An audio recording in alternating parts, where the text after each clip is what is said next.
নমস্কার, করুণা রেসিপিতে সবাইকে স্বাগত। আজ আমি আপনাদের দেখাবো একাদশী স্পেশাল সাবু মাখা।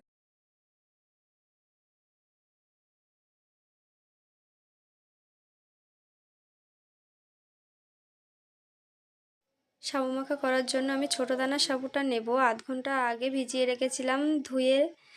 এবার এটাকে নিয়ে নেব জল ঝরিয়ে। এর মধ্যে দিয়ে দেব দই, মিষ্টি দই, একটা সন্দেশ, দুটো কলা। এবার জাল করে রাখা দুধ দিয়ে দেব। এবার এটাকে ভালোভাবে মেখে নেব এবং চিনি দিয়ে দেব।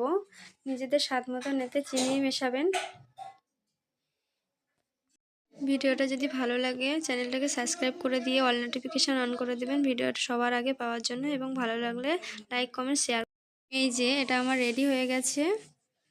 এর মধ্যে এবার ছড়িয়ে দেব বেদানার দানা।